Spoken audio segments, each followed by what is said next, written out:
नेपालको सेतो सुनमा 3 तहकै अधिकार कसको भागमा के पर्यो?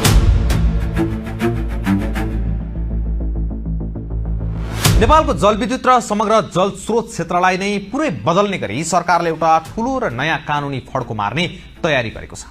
ऊर्जा, जलस्रोत तथा सिंचाई मन्त्रालयले 32 वर्ष पुरानो अर्थात् जल स्रोत ऐन 2049 लाई पूर्ण रूपमा खारेज गरेर नयाँ एकीकृत विधेयक तयार पारेको छ। यो नयाँ विधेयकको सबैभन्दा ठूलो विशेषता के हो भने अब नेपालका जलविद्युत आयोजनाहरू कुन सरकारको मातहतमा रहने, संघीय सरकार, प्रदेश सरकार र स्थानीय तहको अधिकार कहाँसम्म हुने भन्ने कुरा ऐनमै स्पष्ट रूपमा किटान गरिँदैछ। यसका साथै नेपालको इतिहासमै पहिलो पटक पानीको हिसाब राख्ने वाटर एकाउन्टिङ र पानीको लेखा परीक्षण गर्ने वाटर अडिट जस्ता शक्तिशाली र आधुनिक अवधारणाहरू कानूनमै समेटिएका छन्।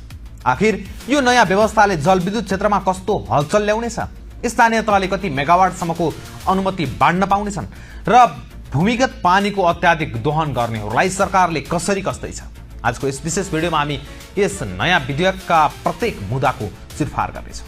दर्शकवृन्द, नेपाल संघीयतामा गएको लामो समय भइसके पनि जलविद्युत आयोजनाको अनुमति कसले दिने र यसको क्षेत्राधिकार के हुने भन्नेमा सधैँ अन्यल र विवाद हुने गर्थ्यो।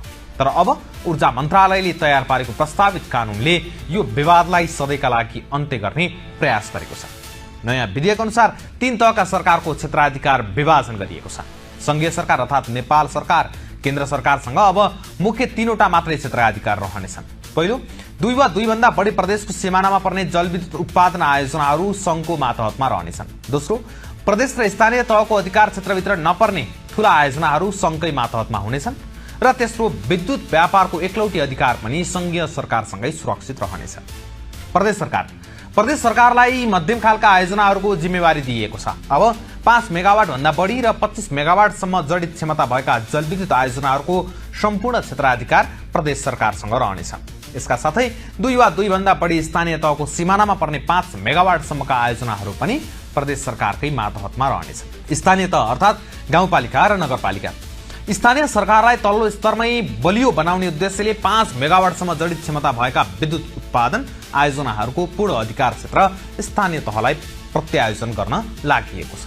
यो व्यवस्था 2070 मा आएको जलस्रोत नीति अनुरूप नै तयार पारिएको हो, जसले जलस्रोतको स्वामित्व र क्षेत्राधिकारको स्पष्ट बाँडफाँडको परिकल्पना गरेको थियो।